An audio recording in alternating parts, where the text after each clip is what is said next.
one royalty in the house.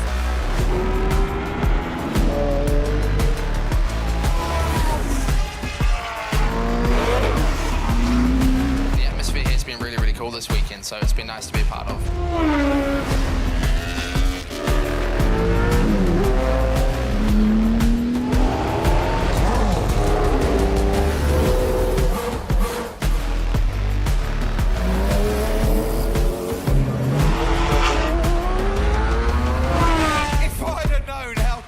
I'd have come years ago.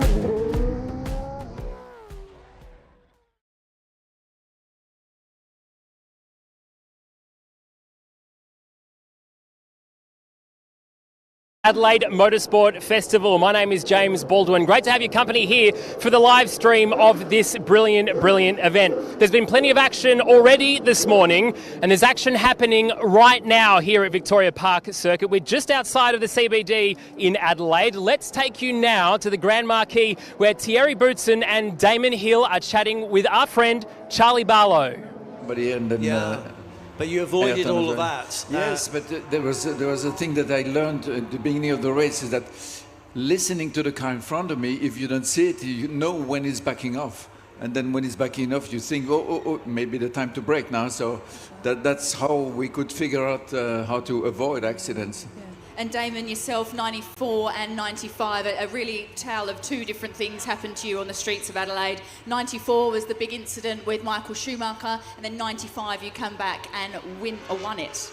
Yeah, it's a funny thing because the 94 accident was so famous, or was it infamous, that it actually kind of drew a lot of people into the sport. A lot of people started paying attention. It was news around the world. You know, this is how the Formula One championship was decided. What do you think of that? And so it was on the one hand disappointing not to win the championship, but on the other hand it was it kind of left an interest in how things were going to go from there on. So ultimately I managed to come back and win the race, but I didn't win the championship. So, but nevertheless, it set me up. Adelaide played an important part, I think, in my career development. And 94, as you say, it's absolutely infamous, and I think I actually really like to hear it from your perspective. So take us through that race in 1994 and how much of just a challenge it was for you, and then how, as you say, it set you up for 95 to really take on that challenge of a new season. Well, I suppose that it all started with Imola, the 94 season, because there was this awful thing that everyone knows about, we're losing Ayrton Senna and Roland Ratzenberger, and then I was thrown into a championship battle that I wasn't really thinking I was going to be involved in. And a nice place to be, but sadly it was because Ayrton wasn't there, who was my teammate. So anyway, I fight Michael Schumacher, we go to Japan, I kept the championship alive, we come here, and there's huge amount of interest because the championship have to be decided here. So Nigel Mansell was back, and he had qualified in front of me on the front row, I think, next to Michael. And but when we left the grid, basically we left everyone behind, and it was just me and Michael. And lap after lap, it was getting closer. Then it was opening up a bit. I got stuck behind a back marker, and then I closed up a little bit. And I closed up enough. I think maybe I put a bit of pressure on Michael. And we went up, I can't remember the name of the streets, but anyway, we turned right, and I couldn't see. Once he turned around the corner, I couldn't see him. So I never saw him hit the wall when he came back onto the track. I just came around the corner and I saw Michael struggling to get grip, and I went, right, I'm going to try and go. I went one way, and then he blocked me that way, and then I thought, he's clearly in trouble. So I dove down the inside, only I didn't quite make it all the way. I didn't make it all the way through. Thierry, what do you think of that move? Tell me, as another racing driver, what did I do wrong? I would have done exactly the same. Yeah. Fighting like this on a racetrack is sometimes very tricky. You know what to expect from the other guy, but sometimes happens things that you cannot control, and you go for it, and it's too late when you can never stop it. When you see it's too late and you hit it, you have a small accident like this, and spectacular. Luckily, nobody's hurt, but that's racing, you know. You're driving very fast. You have to take decisions within milliseconds all the time, I mean, that's life of a racing driver. When you're in the race, it's decision after decision after decision. Every millisecond there's something to do and to decide. So sometimes you get it right, sometimes you get it a little bit wrong, and that's... And doing it with incredible forces on your body as well. It's just, it's mind-boggling when us mere mortals try to understand what you go through. But it's exactly what Senna said. If you're not going for the gap, if you're not going for it, you're not racing anymore. Well, that's a famous quote of Ayrton's, Yes. but actually people misquote him. Because what he said was, if you don't go for a gap that's there, you're not a racing driver. Yeah. And if the gap's not there, you don't go for the gap. Yeah. So obviously with a benefit of hindsight, I would have waited and waited to see Michael pull off the track before I would try to overtake him. But anyway. You would have mined the gap. Yes. The non-gap, yeah. There wasn't a gap. Well, by the time he closed it, there wasn't a gap. Yeah. Well, that's racing, isn't it? Yeah. You see, we've been talking for 5 minutes about this, but he had to take a decision within a millisecond there. So that, I mean, that's a big difference between doing it and talking about it, huh? Yeah, absolutely. But let's please talk about the cars that you've been in this weekend. I think it's been lovely to see the Adelaide Motorsport Festival does this all for us. We're able to reconnect with cars that from yesteryear, and that's the same for you both as well. So you've been in the Brabham BT60B, which was your first Formula One car, and you've been in a Benetton B190. Have I got that correct? Yes. I got all my numbers right. Fantastic. Which is another Grand Prix winner. So it's two Grand Prix winners met. It was a big honor for me to be able to drive this car. It's a fantastic car. The car won in 1990, 1 year after me winning with the Williams Renault. And when I sat in the car is great, performing very well. The engine's very strong, gearbox perfect, the braking, I mean, everything. It's like the car was in 1990, I guess, and I understand why this car won the race. They were driving it yesterday. Yeah. It's still got traction control and everything as well, so that's good. Couldn't help himself there. And Damon, yes, you reunited with your first Brabham. So yes, talk us through what that's been like for you. So I was test driver for Williams in '92, and you would have thought that would be enough, but I wanted to get out there and race, and the opportunity came up with Brabham. There was a young lady from Italy called Giovanni Amati, and she couldn't find the money, sadly. So they thought, well, we'll put him in. And so I basically got the drive, and I qualified the car at Silverstone. And another Belgian, Eric van der Poel, unfortunately, I sort of used up a few too many laps, and he didn't have enough chance to, because we were sharing the car. Yeah, anyway, so Eric was a bit upset with me, but anyway, I qualified the car. And then we went to Monaco, we didn't qualify. The next race we qualified was Hungary, but that was the last time the car ever competed. I did Silverstone. I got lapped 5 times by Nigel Mansell. That's how slow the car was. Or it was either that was me, I don't know, one of the two. But the irony was I was testing the car that Nigel drove, so I knew that car he was driving, I could have driven that car. Oh. So it kind of penny dropped that I really need to get my hands on that car, not the Brabham. But yes, that is quite funny, isn't it? You're looking at it going, I know what that car's capable of. That's very frustrating. But yes, obviously being on the streets of Adelaide in a Brabham again, talk us through what that's been like this weekend driving the car. Yeah, it's fantastic that they can get it running, and the owner was very generous and letting the car run, and the mechanics did a great job putting it together, and I did a few laps, and I'll be honest, my neck was starting to go. At the hairpin, I was starting to feel like, oh God, this has got quite a lot of grip.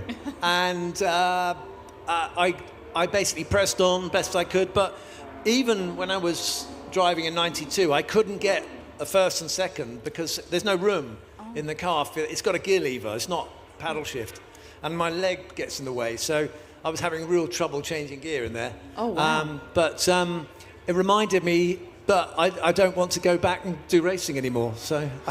That was my next question. So let's talk about the current Formula One. Of course, we know 2026 is going to look completely different to what 2025 currently is going to look like for everyone, really. We're talking to Crofty, and he was saying that it's going to take so much for everyone to wrap their heads around. So let's just stick with 2025 for a second.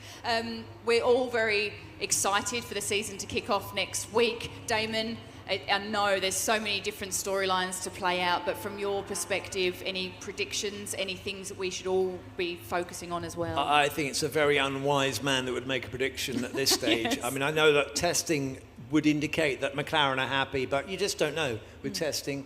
It's very misleading.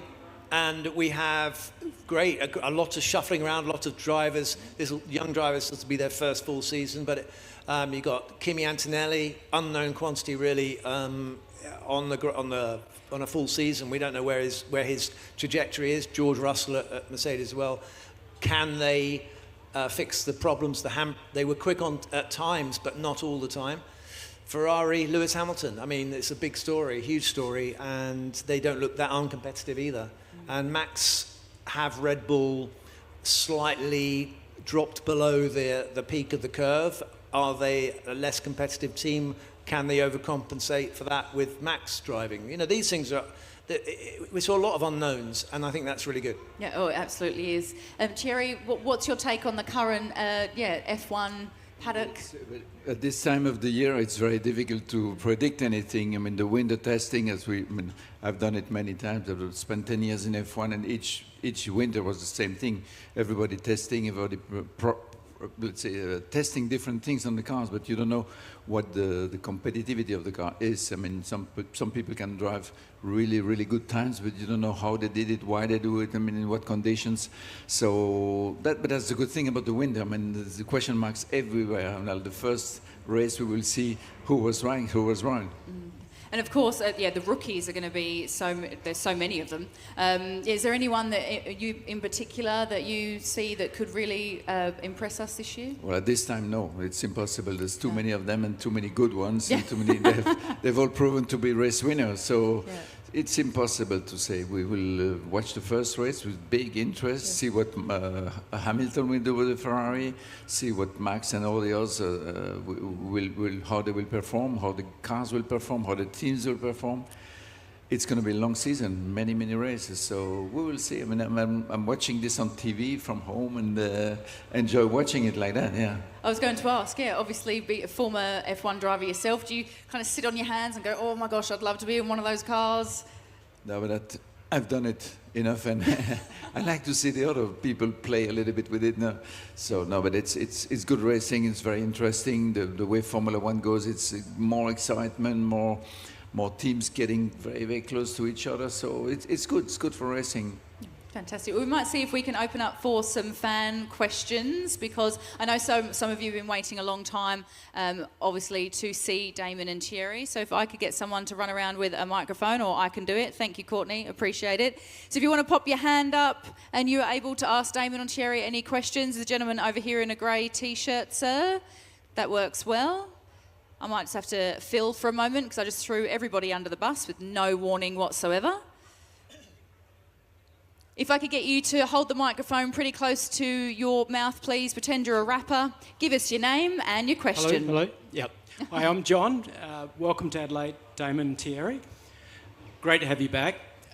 Look, my question is for Damon. With the development of biofuels, do you see that is going to precipitate the end of the hybrid era, or the use of batteries in Formula One cars? So I'm not sure if you're aware, but I'm one of the early investors in Zero Petroleum. Zero Petroleum is not a biofuel. It's a totally synthetic fuel made from sequestering carbon out of the atmosphere and combining it with hydrogen to make hydrocarbons, so completely from scratch. So Paddy Lowe likes to say that no dinosaurs were killed in the making of this petroleum. Of course, that's quite different. With biofuels, you're using stuff that... the problem with it is that it's agriculture or waste food products or whatever is used to add to the fuel.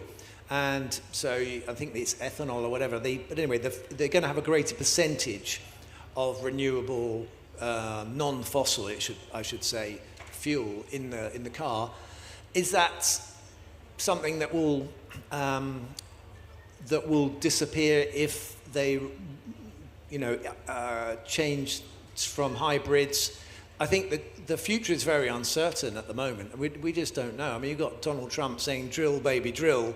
You know, I don't know where that's going to leave the move to reduce carbon in the atmosphere. But I think it's clearly a responsible thing to do and use Formula One as a test bed for technologies that could be beneficial to everyone, and also do a bit of work to help clean up the environment. But I don't know, I'm going on a bit, I'm sorry, it's a long answer because it's quite complicated, but in the UK they're pushing for full electric. Now, I don't know if that works in Australia because you've got such enormous ranges you're talking about of driving.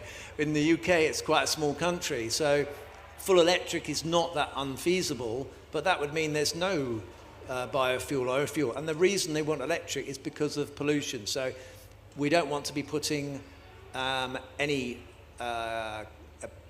unburnt fossil fuels or renewable fuels into the atmosphere in towns and cities. So that would negate any argument over whether it's a synthetic fuel or a biofuel. It doesn't matter, or a fossil fuel. They're going to get rid of them in the UK. Whether they'll change their mind in the next 5 years, 3 years, 1 year, I don't know. But there's a good chance, and they already have mentioned that they might be looking in Formula One at going back to normally aspirated engines and getting rid of the hybrid altogether. So, but that's a long way off, and nobody really knows. But Thierry's an expert in this, aren't you? You know about all this stuff. No, not at all. I mean, there's been so many changes, so many ideas, so many pluses and minuses. We don't really know what is behind all this. I mean, there's a lot of political influences more than technical, and more than the reality is very different to what people decide what to do. They have no experience, and I think there should be a little bit more thinking about it before deciding to go one way or the other. Of course, Formula One is a very good test bed for all this. Once they decide to go one way, they should continue and develop until they find the final solution for that. But what is really the future for saving the planet? I'm not sure how to do it at the moment. Well, thank you. Very insightful question, sir. Well done. Please let us know your name. Could you just take a step this way for us so we can just see you? Sorry, thank you. Microphone right up to your mouth just so we can hear you. Name and question, please. Hi, I'm Michael. This is for both of you. What is any tips for anyone trying to get into F1, and also what was it like racing with Ayrton Senna? So, any tips for getting into Formula One? Oh. And what's it like racing with Ayrton Senna? You raced more with him than Yeah, sure. To get into Formula One, you need to. Well, it's a long way. It's not easy. Not easy at all. You need to be racing from very early on. Learn how to drive. Learn how to fight with other people, and develop your skills. Develop your the way you understand the car to set it up. And it's a long fight, and it's really hard work. 24 hours per day, 7 days a week. That's only by hard work you can achieve that. And racing against Ayrton Senna. Senna was my best friend in Formula One. He was really, we were very, very close. In fact, Ayrton should have been the godfather of my second son, but he died a few days before Cedric was born. So that we were that close. And racing against him was something really special. He was for me, he was at a different level to everybody else. He had something that nobody else could fight against. I mean, this capability of driving almost anything quicker than anybody at any time was something that really brought a lot of admiration to not only to the other drivers but to the public, and that's why it's so famous still today. I mean, if you go anywhere in the world and you ask who was the Formula One champion, they will say Senna. They will not say Fangio, they will not say Schumacher, they will say Senna. And that made the difference. Is there anything you'd like to add, Damon? No, I think that Thierry summed it up. The only thing I will say is that in my first year with Williams, and we were racing at Donington, it was raining, and Ayrton made that fantastic start.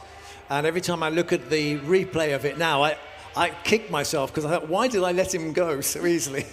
And he just, I think it was like, I'm too busy, and he just saw a gap, and like we were saying before, I must have left a gap that was there, and he went through it, and there he was off. I never saw him again. Thank you very much for your question. I think we've got time for maybe 2 more. Hello. Hello. My name is Daniel. Gentlemen, thank you for coming back to Adelaide for the event.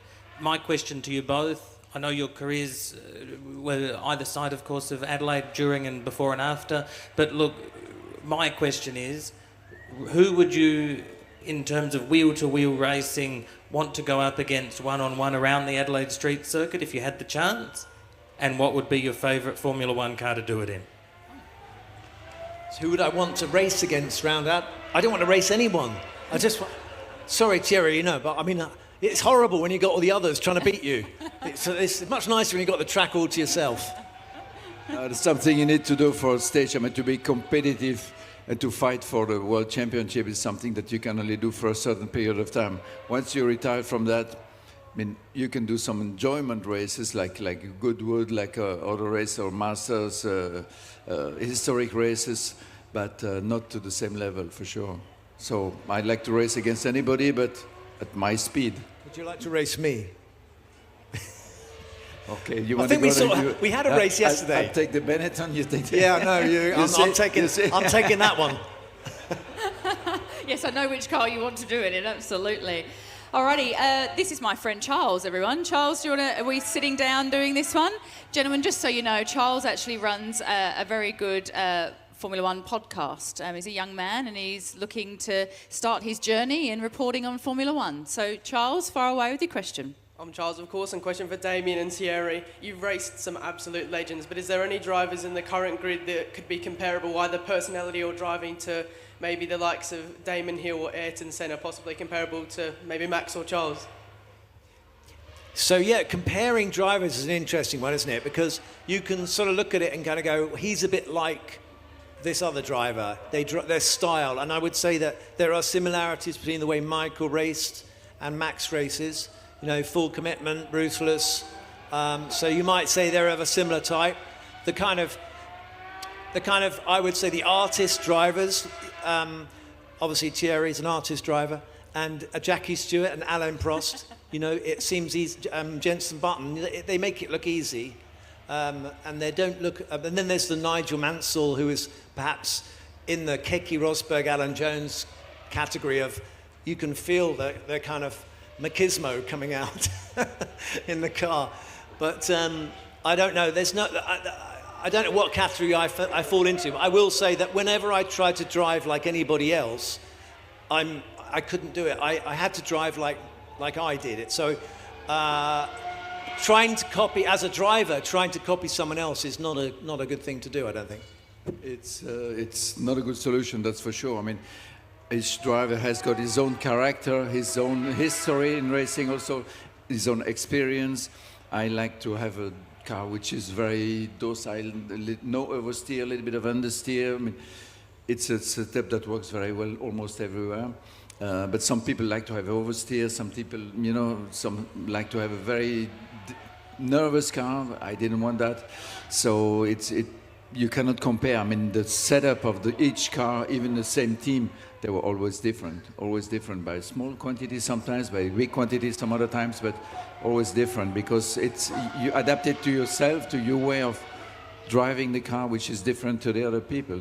Everybody is different, and we are not machines. We are human beings, and we set up the car the way we want, and we try to drive it the best we can, but it's impossible to copy someone else. Thank you both very, very much. Thank you, Charles. Okay, I think that is all for us for the Q&A section of this. Ladies and gentlemen, boys and girls, please show your appreciation for Damon Hill and Thierry Boutsen. Thank you both very, very much, gentlemen. So insightful. Truly appreciate your time. Pleasure being here. Thank you very much. Thank you. I just want to say also, echo what Thierry was saying. It's been a fantastic reception. So thank you, Adelaide. Thank you, all the race fans that made me feel very welcome. And remember us racing all those years ago. Certainly will. Thank you. Round of applause once more. Thank you. Oh.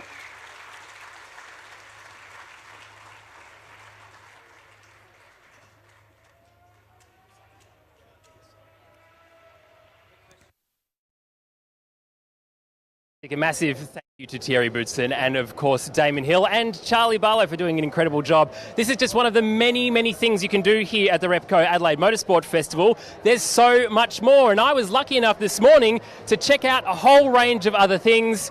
Let's have a look. Well, as you can see behind me, we're here at Hard Tuned, and the man behind it all is Loz. Hello, mate. How you doing? Good, yeah.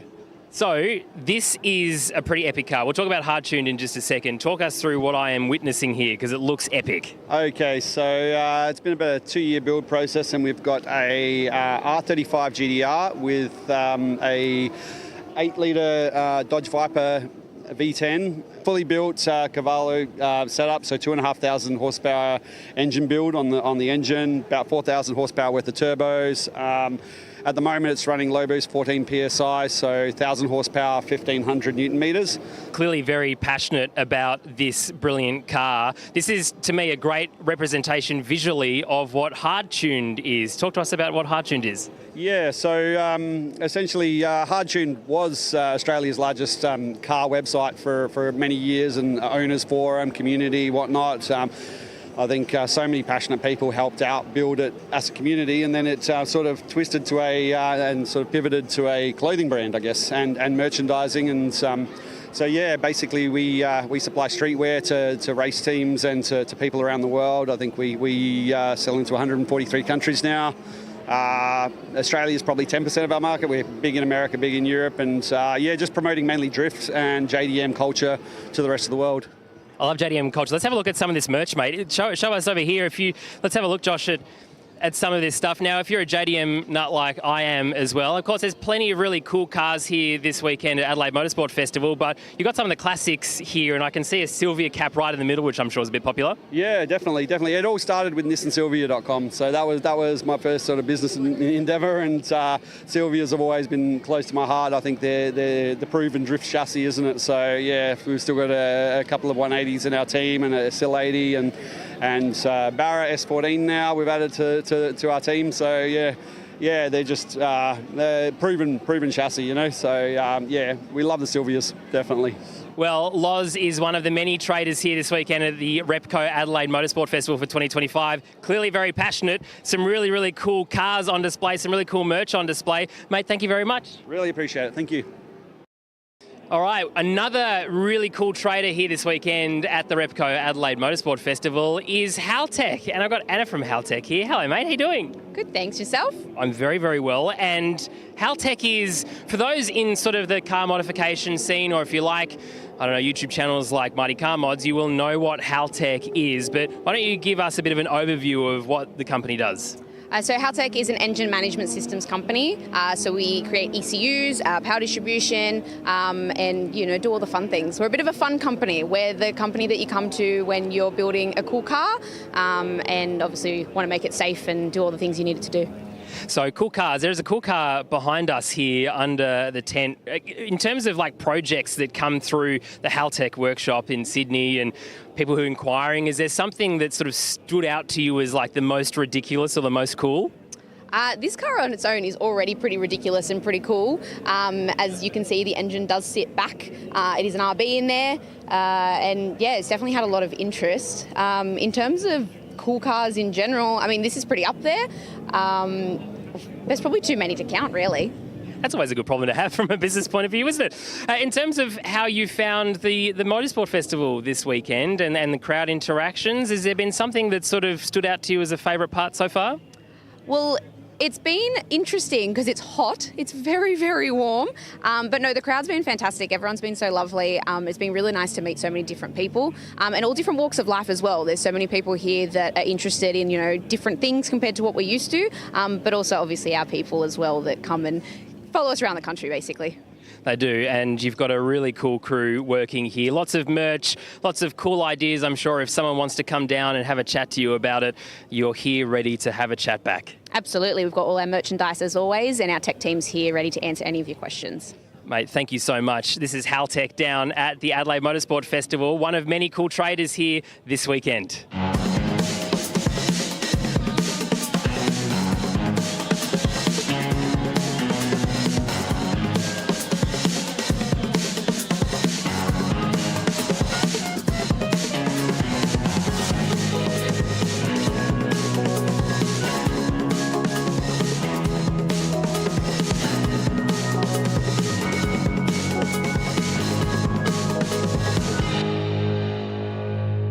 Down here at the Exotics, this is Tony Quinn, who is an absolute legend of Australian motorsport. Mate, welcome to the Adelaide Motorsport Festival. A legend? What a great event. Honestly, I was here maybe, 10 years ago, 8 years ago, and it has just come on in leaps and bounds. And I spoke to Tim last night and said, mate, congratulations, what a great job. You know, it's on its way to be the Southern Goodwood, so wish them all the luck, and, we'll certainly support it if we can. And, it's a marvellous concept.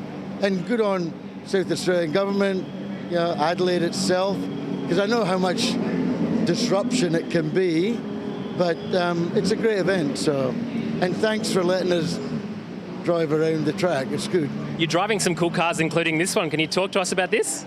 The Vulcan, I've had it for 8 years, I think. They only made 24 in the world. One got written off, so there's 23 left. I think it's the only one in the Southern Hemisphere. The rest are in Russia and Saudi Arabia, I think.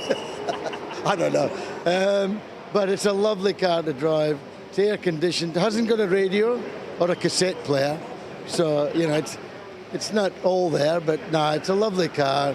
And I just love driving it, just sitting in and driving it. Tony, you've also got a book out as well. How's that been received? It's very good. I mean, it's a second book, and it's a bestseller, which is a crazy thing it's a crazy thing to happen to a guy like me that, started with nothing and eventually got something. Well, shitloads, actually. But, the second book is trying to tell my story in more detail so that the young people can learn how you can make a fortune simply, not complicated, and honestly, which is the main thing, No, it's going well. Well, Tony, thank you very much. You have to get in this car and do a display, but it's great to see you. Yes, I've got an official telling me what it is. Please. And this is the thing that can spoil a good event, is a grumpy official. Good on you, Tony. Thank you.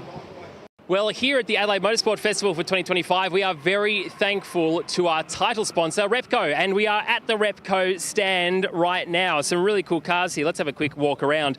The Circuit Safari, which we did a little bit earlier on today, had this really cool slammed Showtime truck come past at ridiculous speeds. Now, this is a car or a ute or a truck, depending on your capital city of choice, that is absolutely mint. It looks a little bit rusty on the outside. That's on purpose. The sound of this thing and the speed of this thing is absolutely incredible. Of course, we've got Commodores, and maybe I could, let's see if I have, no one's watching, but I might just try and get myself a prize here. Let's see how I go. Sunglasses, excellent. I'm going to need them today because it is very bright. I'm going to get myself a pair from the wonderful Repco team down here. Now look at this piece of automotive history. Isn't this absolutely stunning? This is one of the original Formula One cars. And from that era through to some cooler, newer cars as well. This is a GR Yaris, which has been kitted out.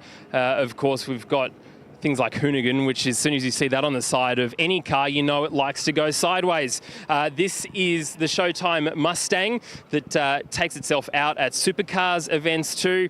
And we also have this epic Porsche. Look at this, these beautiful wheels. This is some old school style wheels here. And I think we can actually chat to a man who knows a lot about everything to do with Repco. Hello, mate. Hello, mate. How are you? I'm very good. We're just having a bit of a walk around at the pavilion down here. There's so many cool cars. Talk us through what you've actually got around us. It's all about just trying to mix it up for the crowd always at events. So we brought our GR Yaris, our Ford Mustang. They're predominantly used for course car rides at supercar rounds. So we brought them down, just a different mix for the crowd. We brought our Porsche 997. It was done up for Motorex last year for another activation. We've took it to the Bathurst 12 Hour, did some laps in it. Obviously the BT19, we get a little bit nervous because we're told it's uninsurable. So it's probably the most expensive car, definitely on our stand, but if not here. And then our C10, which is ripping around out on track with the Circuit Safari, which is a lot of fun. We've obviously got this awesome Nissan There's been a bunch of media done already about that, so we're very proud to have that on the stand. And then a brand new one for a bit of a special one for me is the VH Black Brock Commodore over there. I've owned that car for 25 years. I'm lucky to have a fleet of cool cars now, but that was my first ever toy car. So Murph and I got together, and with the backing of Repco, they decided to enter us in the Adelaide Rally at the end of the year. So we thought, what car should we take?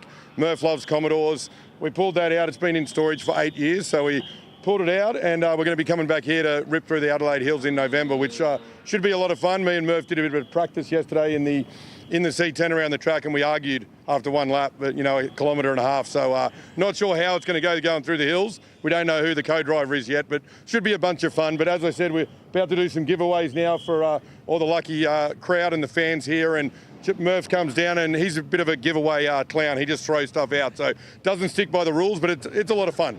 Repco is the title sponsor of the Adelaide Motorsport Festival. This festival is amazing, isn't it? Has there been anything else that's caught your eye whilst you've been here? Everything does every year. It's massive. Obviously, being a big supercar fan, you can't go past the historic touring cars.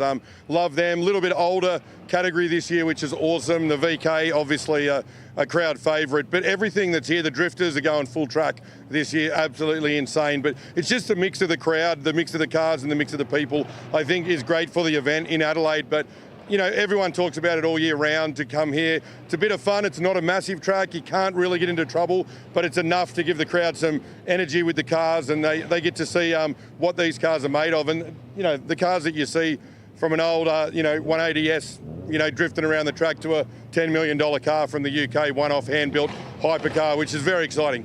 Well, mate, it is brilliant to have you here with all of these beautiful cars. Thank you so much for being part of the Adelaide Motorsport Festival for 2025. We appreciate it. No, thank you, and we'll be back again. Well, we're in one of the epic VIP suites here at the Adelaide Motorsport Festival. This is the Mercedes-Benz suite, and I've found someone who's a good friend of mine who does a collaboration wine with Valtteri Bottas. It's Karina Wright from Oliver's Taranga. Hello, Karina. G'day, James. How's it going? You're regretting saying hello to me now. I am. I really am. Oh, look, I want to talk to you about your relationship with Valtteri, and obviously this is a motorsport festival, and Ihana is such a beautiful wine. It's a beautiful collaboration, but it's really cool that he's doing it with small business in Adelaide. Yeah, we're a McLaren Vale based. Oh, that's so loud. We're a McLaren Vale based winery, Oliver's Taranga, and it's just been amazing to work with Valtteri on our wine. We've had such a fun time. It's taken us all around the world. He's such a wine nut, so that's been really exciting to share that. One of the things that we've said many times is it's not just his name on the bottle, he actually gets involved in the wine too. He sure does, and actually after today, he's back down in McLaren Vale and we will be putting him to work. He'll be on the tractor, he'll be on the ferments, he will be picking grapes, so yep, all good. Motorsport's not exactly where you've always historically been, but you're now sort of more in that kind of world. How are you finding the festival so far today?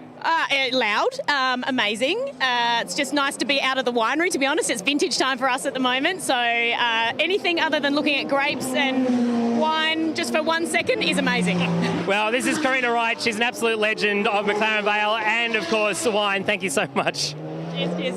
We have seen some pretty epic cars already this weekend. We've seen old school Formula One cars like Damon Hill's first ever Formula One car, the 1992 Brabham.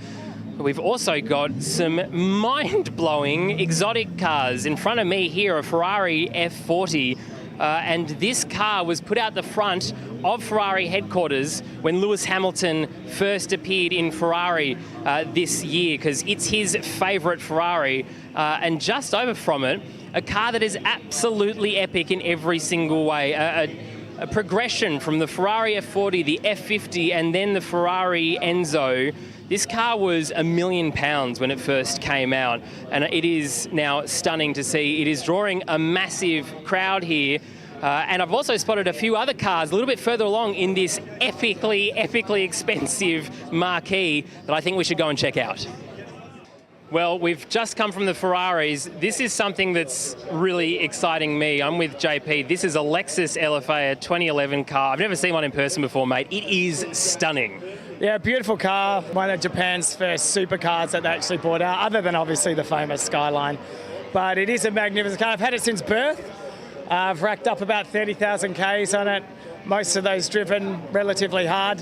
I saw it, I was a big Lexus fan and followed the car And when they went out of the aluminium into carbon, I was like, sold. So, yeah, it's a very long process, lots of begging along the way, and finally lucky enough to get one of the... There's 10 in Australia, but basically 6 to customers. So, Mate, it is exotic, and it is in the exotic display here. Thank you so much for bringing it to the Motorsport Festival. No worries, thank you. We're here at the Resto Rewind Pavilion, and I'm joined by Jeff. These are some epic cars, mate. Thanks for bringing them to the Motorsport Festival and arranging them so beautifully. Yeah, it was something different we tried this year. So these are restomod cars. So basically a restomod car, the very short version, it's an older car with a late model engine and running gear. So bigger brakes, better suspension, nicer gearbox. The engines are all fuel injected, so they start first time most of the time, and they got plenty of power. Mate, epic, absolutely epic amount of cars in here, and it's clearly a crowd favourite too. It's been really popular, it's a good point of difference. It's something we haven't done here at a Motorsport Festival before, and it's worked really well. As you can see, it's quite busy. Well, Jeff, thank you so much. As I said, this is a brilliant collection of cool cars here at the Adelaide Motorsport Festival. We very much appreciate it. All right, thank you.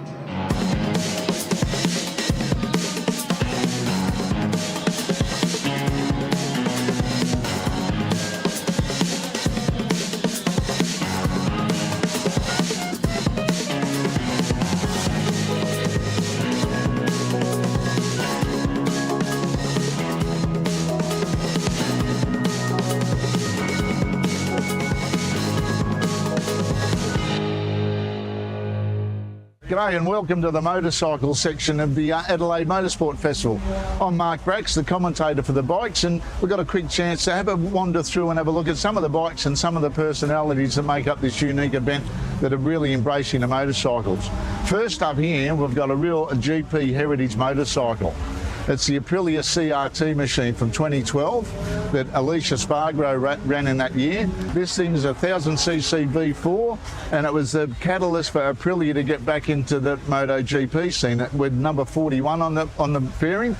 He just retired from MotoGP last year, Alicia Spargo, and this bike owned by Tom Dermody, one of 12 bikes owned by Tom Dermody on this particular weekend, 4-stroke, and then we move on to another one from 1989, going back 30 odd years, raced by Tadahiko Taira at the 1989 Australia Motorcycle Grand Prix, the first Grand Prix that was won by Wayne Gardner. Japanese rider rode this. This is a YZR 500cc machine. 2-strokes, V4 again, but completely different sounding. This was the era that was, they say men were meant to ride these things, and they certainly were. Same as the bike beside that one, number 88. Is another YZR 500 raced by Kevin McGee in the 1990 Japanese All Japan Championship, where he finished second to Daryl Beattie. And what we got in here is another one, a 500cc Suzuki run by Steve Parrish, and we'll bring in the owner while we've got a quick chance. Tom Dermody, mate, your magnificent collection of motorcycles is just unbelievable, and so good to see you bring so many down here. It must be pretty good to see them all out on track. Yeah, it's brilliant to see them out on track. You know, they sit in the shed all year, don't do much, so to come to this event is pretty special for us to be able to get our bikes out and run them and show them to the public. So there are some of them pretty iconic bikes from the past, so it's just lovely to have them out. Now, just one question. Like a dad, which one's your favourite? Although, like a dad, you don't have any favourites. No, they're all kind of favourites. I suppose the one behind you there, the XR69, that's really the favourite because we raced that at the Island Classic for 10 years. And eventually Dave O'Johnson, the local Adelaide man, won the Island Classic on that bike. So it's a pretty special bike, really. So the rest of them are special, but that one is probably the one closest to my house anyway. All right, mate, we'll leave you to it as we have another look down. As we said, this special bike of his won the Island Classic. This one here, that's a Suzuki. This one here, a Honda RC30, run in the Le Mans 24-hour race and the Paul Ricard 24-hour race. Another one. We could talk about these bikes for hours, but I'll get another bike to come along as well. Isle of Man regular, Brian McCormick. Big boy, can muscle a bike around a 37-mile, 60-kilometre Isle of Man track. Now he's here at a 1.5-kilometre track. A little bit different to what you used to, Brian. little bit different and a little bit different in motorcycles too. I'm used to production bikes and used to put on production bikes all my life really, and to get to ride Grand Prix bikes and some really special stuff is a dream come true. And what do you think of this event? Yeah, it's mega. The crowd yesterday and the event that's put on, it's amazing, and we need more of this around Europe as well. They really put on a really good show over here, and it's impressive to see. It's impressive to see the amount of cars that are here, the amount of bikes that show up, and in fairness to Tom, he's got a big collection here as well, but you don't get this in too many places, and it's a really good festival. And I hope you're coming back, that's for sure. Oh yeah, look, I have an itch for it now, and I love the people, I love the place, so I definitely love to come back, yeah. All right, well, you're going out on track soon. We'll let you go. This is an Australian engineering masterpiece, the Irving Vincent, in honour of Phil Irving, who developed the Vincent motorcycle way back in the 40s. These things, 1600cc B twin, 2 valves, got the most unique sound on them. They've had success at Daytona. They're going over to America again this year for another look. These 2 bikes run by Cam. Bo Beaton rides this one. That one over there that the owner Kenny Horner's fixing at the moment, ridden by another Isle of Man legend, Cameron Donald, who'll be out there on track again soon. Another very special bike, 2 of them here. The history in this place is absolutely unbelievable. This is a Casey Stoner replica Ducati Desma Sedici, very similar to the one he won the 2007 MotoGP World Championship on. Another brilliant bike owned by Adelaide man, Andre Bosman, who's renowned for sidecars, but he swings his leg over a solo machine every now and then. And this one, going back to the 1980s, run by Michael Dunlop, Trevor Nation, the Norton Rotary. Supposedly about a 600cc, but it's a rotary engine machine made famous by Steve Hislop, who actually won a TT on a very similar machine to that. So the history lesson continues. They're the smallest bike in the field, owned by local guy David Johnson, the Yamaha TZ125. So we got from 125 to 1000cc machines. Well, we moved from the Norton onto the Crichton. Brian Crichton designed the Norton JPS machines, and he's also designed this machine as well. There's only been a handful of them built. This is the only one in Australia, the Crichton. A bit bigger, a bit more advanced than what the old Norton is. But then we go into something like the RC30, another one, owned by the Dodrills. Another immaculate machine. Then onto another Ducati 888 that goes back to, harking back to the days of the first World Superbike rounds, where the 888s were the incarnation after the 851 that started the Superbike World Championship. So that's a bit of a brief rundown of the bikes we've got here, just some of the bikes in. We haven't got a lot of time to do all of them, but hope you enjoyed a little bit of brief about the motorcycle in here at the Adelaide Motorsport Festival, and hopefully we'll be back for many more years to come. I mean, I think it's just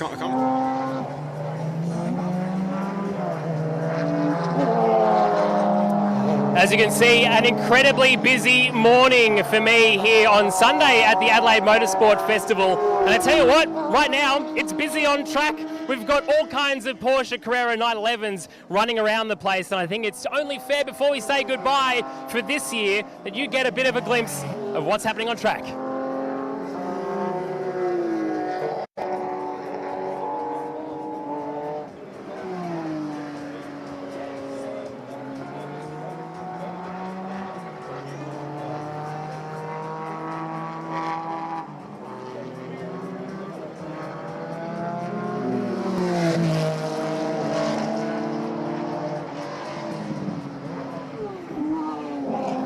Well, as you can see, plenty of action on track, plenty of action off track. It has been an epic few days here at the 2025 Repco Adelaide Motorsport Festival. A massive thank you to all of our sponsors and partners, of course. Thank you to everyone who's come out in the last 2 days, and thank you to you for watching this live stream. My name is James Baldwin. It's bye for now. We have F1 royalty in the house.